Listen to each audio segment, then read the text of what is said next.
Now, more of Illinois Rising, presented by the Illinois Opportunity Project, the only show directly addressing the problems and solutions for Illinois. Now, from AM 560, here's Dan Proft.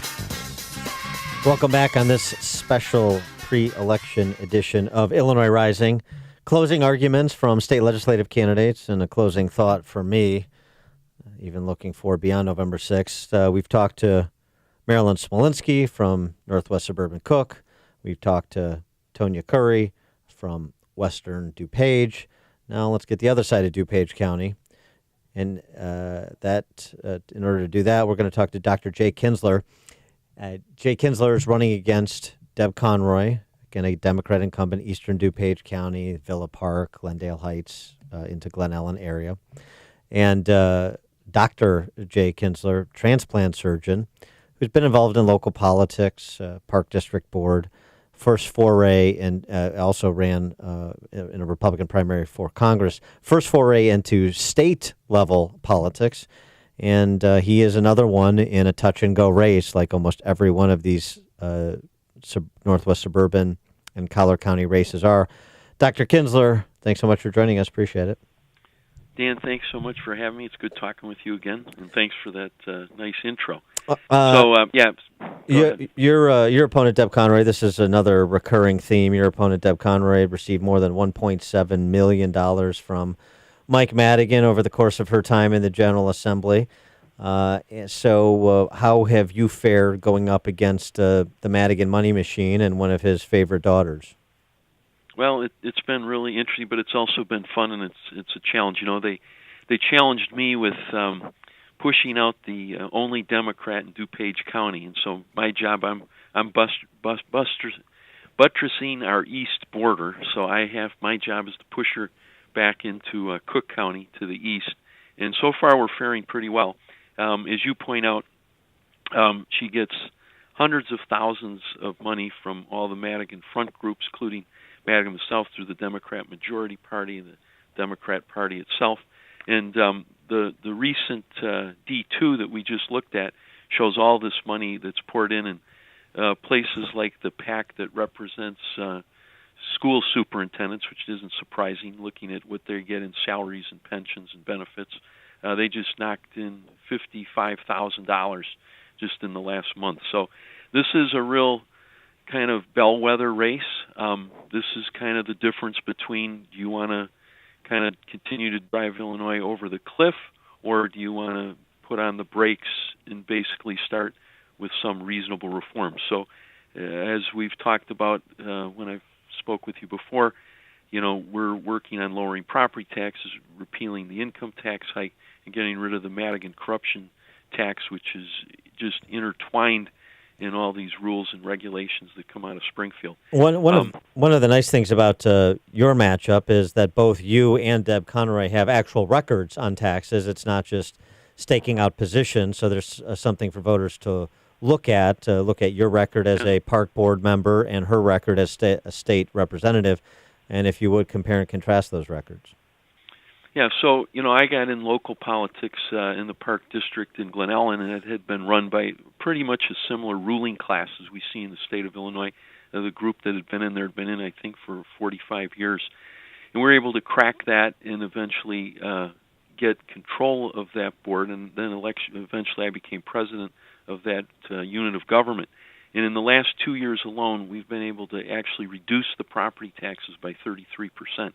And it wasn't that difficult to do. We just used some common sense things people use around their house, people I meet every day do, and we're able to still provide excellent services and do an excellent job with our unit of government, but we just aren't fleecing the taxpayer to the extent that they had been. And, you know, I've done it. We've had, if people want to go to our website at KinzlerForIllinois.com, I chronicle how we cut expenses, how we got a finance board put in place, how we started outsourcing, doing competitive bidding, and I could have even done more, but, you know, we have things in Illinois that get dictated by the state legislation. One of them is the Illinois Prevailing Wage Act, which is a huge problem for local units of government, where if you want to go out, let's say, and remodel your bathroom or bedroom, you can get 3 contractors and pick the lowest bidder that can do a good job.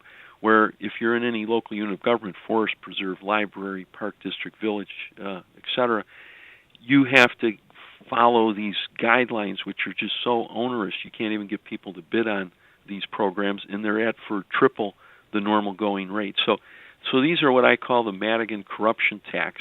There's all these things that have been intertwined in the state of Illinois system in the legislature over the years that benefit the few in the ruling class at the expense of all our residents. And how have voters responded to information about Deb Conroy's record on taxes, including her vote for the 32% income tax increase last year? Well, I've been very optimistic. We've been at this with my team. I've got a great team of volunteers, by the way, so dedicated. We've been doing this now 13 months. We've been very intensely walking neighborhoods through the summer. And I started seeing it then. I started seeing people that would be, typical demographic Democrat who are saying, you know what, I've had enough. My family can't afford to stay in our house. My kids are thinking of moving elsewhere, or they have already moved elsewhere, and I want to be able to stay and live my life in the house I grew up in. And they're starting to resonate. And I've been particularly bolstered just in the last couple of weeks because we've been at early voting locations and obviously following the rules of the Election Commission. But we're actually seeing voters, and these are the people who are actually coming in to vote. And I was worried my first day out there that we were going to see this blue wave, that there was going to be this storm of people just saying, oh, if you're a Republican, forget it. And I found just the opposite. I would say in the first day we were there, it was 80-20. And I'm in an area, as you pointed out at the opening, I mean, this is a 50-50 or sometimes leaning Democrat area. And I was in an area at these early voting places that are in the heart of, demographically what would be the Democrats in our district. And I was very happily surprised at how well things looked. And it's pretty much trended that way the last 10 days. So, we never know what... we're talking about middle-income families. I mean, Glendale Heights, Villa Park, I know that I grew up in Wheaton. I know these areas very well, like you do as a candidate there. But middle-income families, we're talking about, $200,000, $250,000 median home price in these communities, and they are getting blitzed. I know one guy that I spoke to and did a commercial on your behalf featuring his statement said, I thought it was great. It's just so raw and true, which is nice to get. If I ran my household the way that the state runs its, I'd be living in a cardboard box. He's just completely exasperated by state politics and the imposition it's putting on his life. And again, there's a guy with a home that's valued in the $200,000 range. So the middle income families that politicians love to talk about, this is actually who you're running to represent. So their feedback is really instructive. Yeah, and when I talk to these guys, I talk to a similar guy in Villa Park. I've talked to guys in Glendale Heights. You see some guy's got 4 kids in the living room running around. He's got a $300,000 house, and the guy's paying $10,000 a year in property tax. Right. He just got hit with Deb Conroy Madigan's 32% income tax hike, and the guy's like, "Doctor," he goes, "I'm just struggling here." He goes, "You got to help me out. Throw me a rope. Throw me a lifeline."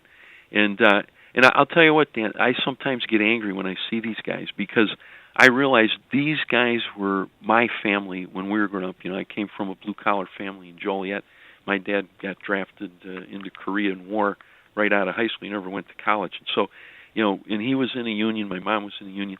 But we had a chance, and we were able to survive, and it was a fair system. And I just think nowadays the Democrats and these people who say they're for the middle class, they're for the middle guy, they're not at all. And I think it's a travesty that they're not helping them. And that's what makes me say, you know what, we're gonna win this thing. We're gonna get these people some help. What's the biggest challenge for you in closing the deal with voters that are uncertain? Is it just connecting the dots for them, or is it something else?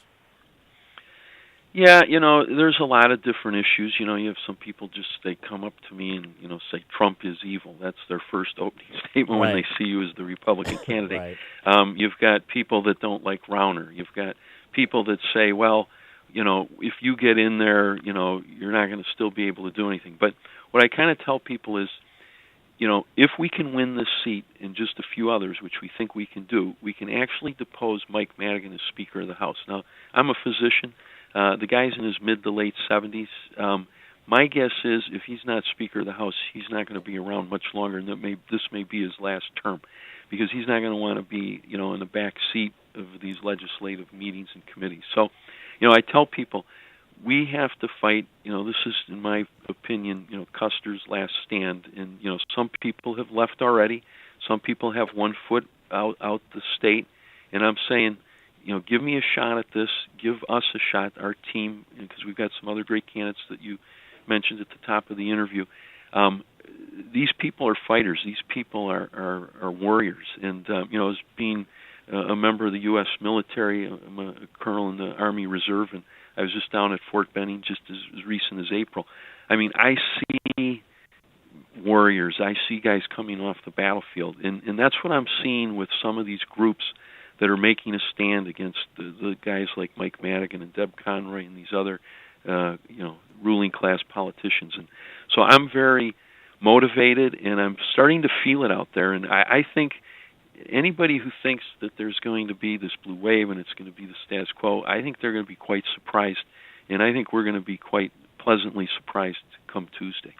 And just in terms of the early voting and the conversations you're having with folks, but in addition to property taxes and other issues, the other issues in the sort of financial bucket, anything else, kind of the personality, the emotional politics that you're dealing with and needing to address that you want to address here? Because, I mean, if you obviously watch television, you see all kinds of suburban Republicans being attacked with the same label of being extremist and NRA toadies and all of this other stuff.